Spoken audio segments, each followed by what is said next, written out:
not alone. This is the resistance.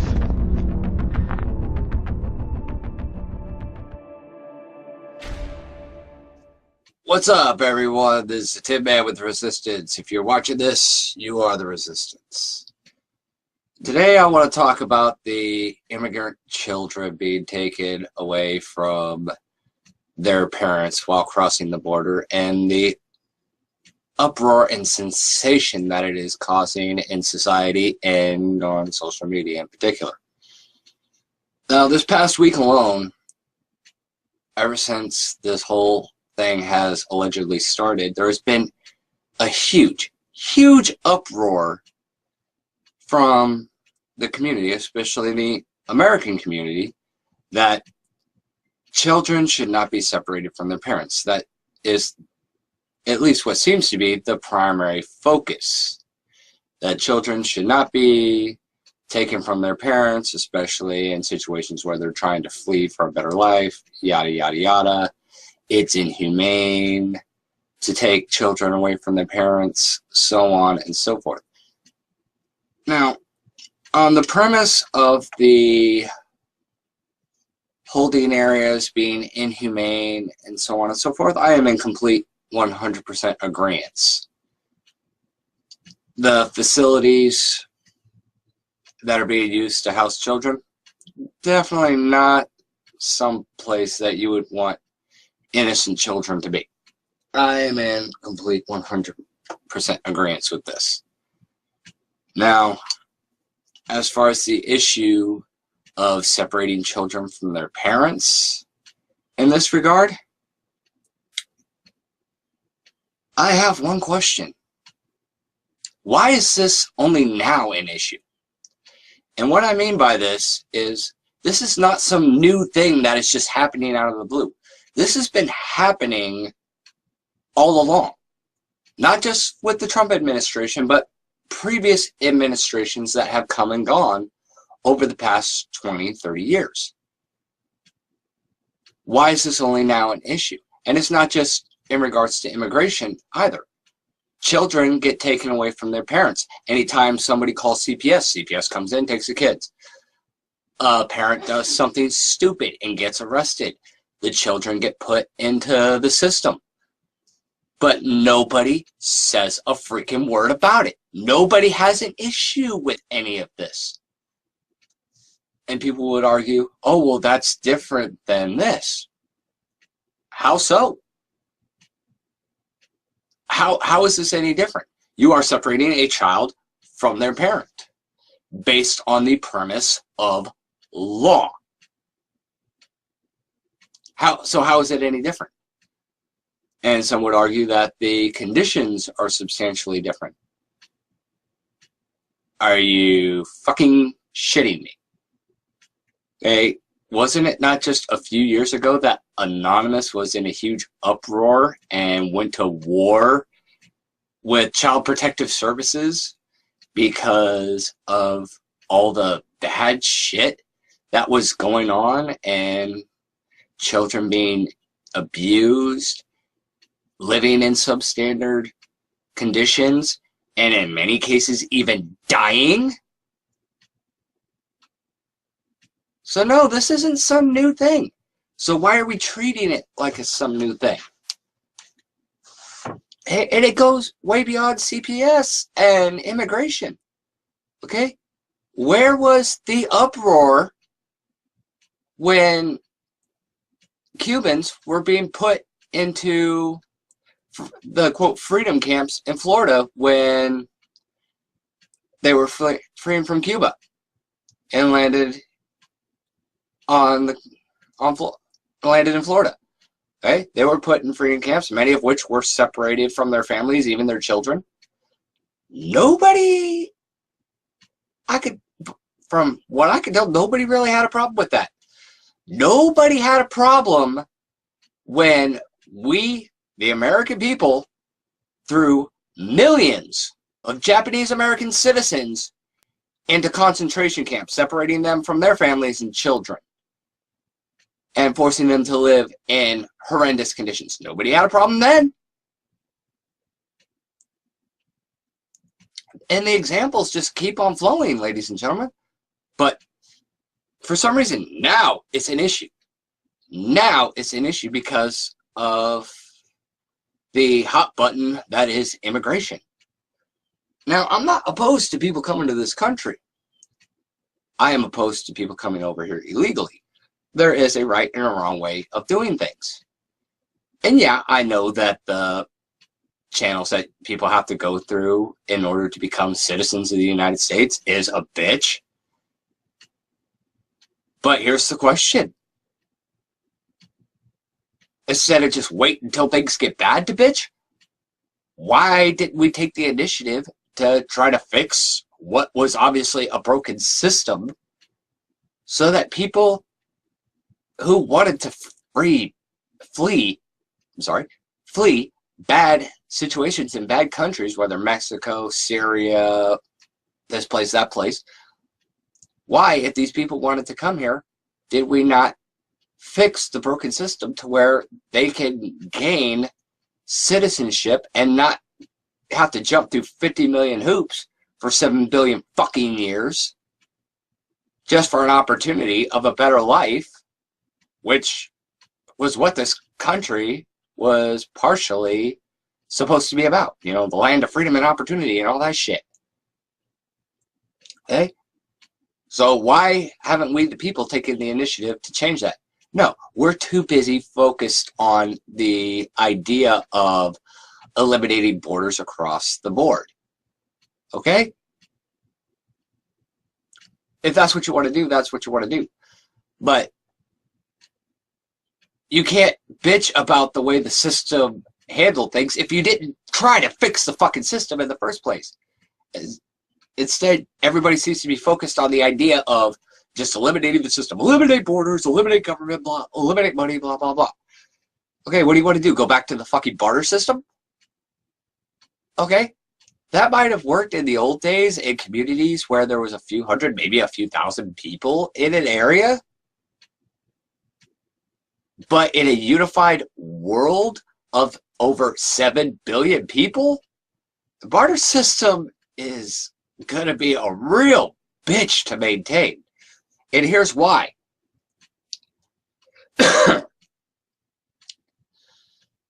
Not everybody is a doctor. Not everybody is a truck driver or a pilot or can drive a train or maintain railroads and roads. Not everybody is an electrician.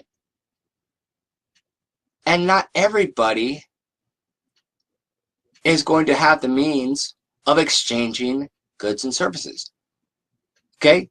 You could be a freaking electrician, but if you need a plumber to come in and they don't need the wiring worked on in their house or a plug switched out, you've got nothing to barter with. Okay? The only real successful people that are really going to benefit from this on a consistent basis would be farmers and ranchers. Those would be the only people that would benefit from that system realistically. And as I said, not everybody falls into these categories. You know, not everybody's a farmer. Not everybody's a cattle rancher. Not everybody's a doctor or this or that, okay? We've got a wide variety of people with a wide variety of talents and skills. And there are going to be times where those skill sets or what you have to offer is not going to be needed by the person that you need a service from.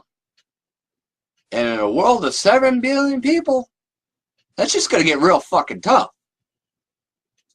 Be fucking real about it. So you're going to need a monetary system. Okay?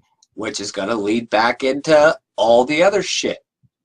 Which is why we had governments and borders and police and so on and so forth. It's a little thing called checks and balances. Granted, a lot of corruption is taking place in what I've mentioned. No argument there. But the initial idea was to maintain checks and balances. You have crime in the world. So we've implemented police and detention centers as a checks and balance. You get sick or you get injured, you have doctors, checks and balance. There's a fire, you have firefighters. Again, checks and balance. Okay? And the government initially was supposed to be the check and balance to the check and balance. Okay? That's what people need to realize, and that's where you need to get to the root of your problem. And at which point it's going to be argued, well, let's have a one world government system. Well, congratulations, Plunky. You just gave the green light for the New World Order. And if you think you have a problem with the way the government is now, whether the United States government or Syria or Israel or this country or that country, okay, you think things are bad and we're having a hard time regaining control in individual countries and corrupt governments? What the hell chance do you think you would have in a global totalitarian dictatorship?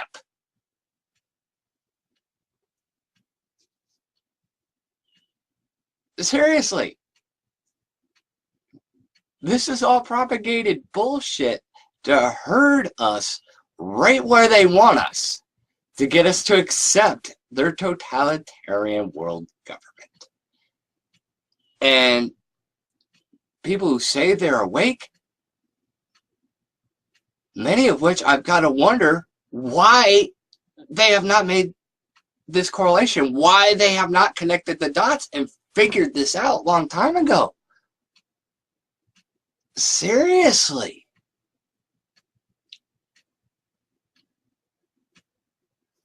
So what do you want to do? We've already figured out how an anarchist society based on the barter system can't work. We've already addressed the push towards the New World Order and how we're being manipulated into this system. So pretty much the alternatives that we've been exploring are pretty much nothing more than a push towards what we claim we've been fighting against. So we've got to go back to square one. Let's look back to the immigration issue individually. Okay, there is a right and a wrong way of doing things. I am not opposed to people coming to this country for a better life. Absolutely, come. But there's a right and a wrong way of doing things. If you go to a store, you have two choices: buy or steal whatever you came for. If you come to this country, you have two choices: come here the right way or come here illegally and face the consequences of your actions, just as you would if you steal something or you kill somebody or you commit any other crime. Okay? It's just a fact of life. There is, again, you know, the law of the universe is, in a sense, a checks and balance system as well. Every action and every choice we make either produces fruits or consequences. And so it is with immigration. If you try to cross the border illegally, there are going to be consequences. And for people who think that this is a new thing, bull fucking shit. I can tell you from firsthand experience. I've been to Mexico. I went to Tijuana better part of 2 decades ago. And all along the border fence in Tijuana, there are white crosses. And I didn't know what those crosses were for or what they represented. And I asked somebody, I'm like, what's the story with all these white crosses along the Mexican-American border fence? And they told me that each of those crosses represents somebody who tried to cross the border illegally and paid the ultimate price. So no, consequences of crossing the border is nothing new. Okay? So why this is now suddenly an issue for people, because children are suddenly involved, even though they've been involved all along. You know, how many of those crosses on the Mexican-American border were of children who tried to cross the border and didn't make it? But nobody said a fucking thing about it.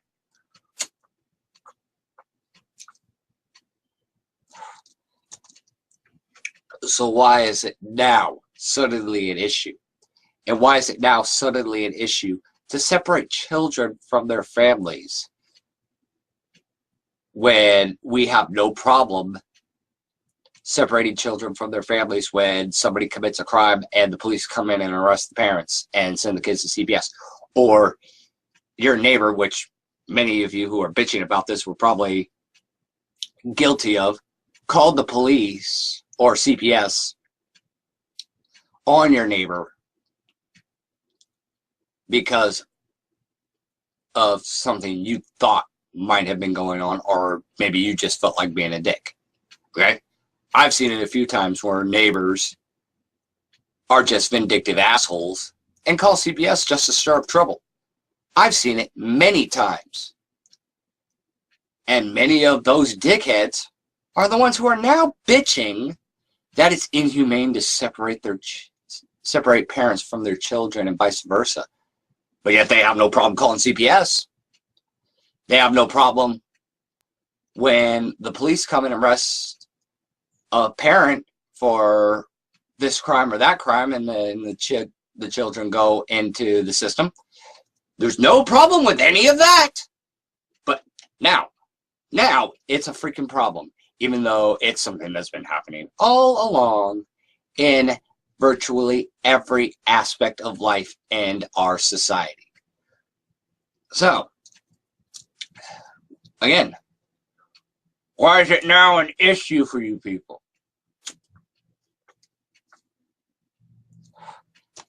And given that it is now an issue, the question has to be asked, what are we to do about it? Do we just scrap immigration law and just let anybody come in?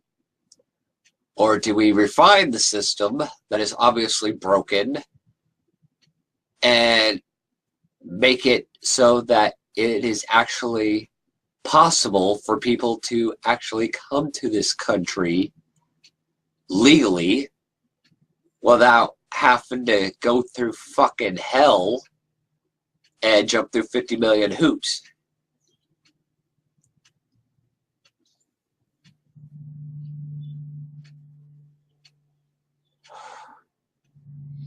Choice is yours, ladies and gentlemen. I am not against Hispanics, Latinos, or immigrants of any kind, and I am not against people coming to this country for a better life, but there is a right way and a wrong way of doing things. I used to work at the DHL when it was stationed at the March Air Force Base in California. And there are no-go areas on that base. Those of you who have served in the military know exactly what I'm talking about. No-go areas. Okay? Now, there are many instances where people would be on one side of the base and had to get to the other side of the base. But they can't cut through certain areas. They have to take the long way around. Otherwise, satellites and infrared would pick their ass up when they're trespassing in the no-go areas, and they'd be in a world of shit when they got caught. Again, those of you in the military know exactly what I'm talking about. And it's the same with immigration. Yeah, it's a longer process, but you can't knock the consequences for making the wrong choice, for trying to take the short way through, to try to cut through the no-go zone. Okay? You try to cut through the no-go zone, you're going to get your shit fucked up. You try to go to the store and steal something rather than purchase it, you're going to face the legal repercussions. Happens every time. Okay, that's just a fact of life. You do something the wrong way, there's going to be consequences for your actions. Okay? Are those consequences going to be pretty? More often than not, they won't be pretty. That's why they're called consequences. Okay? Should children have to suffer for those consequences? No. So what do? Okay? You fix the system. Okay? If you don't like the holding areas that these kids are being held in, get involved. Improve the conditions. Make life easier for them. Volunteer. You know, make it so these facilities are vastly more humane. Okay? And if they have to be separated from their parents, make sure that things get fixed in that area. Okay? Make sure that the parents and the children are reunited back in their home country, or after the parent gets their citizenship, or that the children are put with a family member that lives in the United States if one can be found. Okay? Take the initiative to fix the problem rather than just bitching, oh, Trump's throwing kids in concentration camps. What the hell is that going to do? Not a fucking thing. Okay? You want to fix the problem? Get involved and fix the problem. Okay? Don't sit there and whine and bitch because this is happening during the Trump administration, because it's been happening all along. Okay? I remember this shit happening during the Clinton administration, the Bush administrations. Okay? And there's no doubt that it's been happening in the Obama administration. Okay? It's nothing new, ladies and gentlemen. You want to fix it? Get involved and fix it. Okay? You want things more humane? Make it so that the entry processes are a little bit easier for people and a little more realistic. Make it so that the dream of coming to America is actually plausible and actually reachable in a legal way. Okay? And for those who cross the border illegally, get involved and make changes to where the transition is not as fucked up as it has been. Rather than whining and bitching and accomplishing nothing. This is a Tin Man with the Resistance. If you're watching this, you are the Resistance.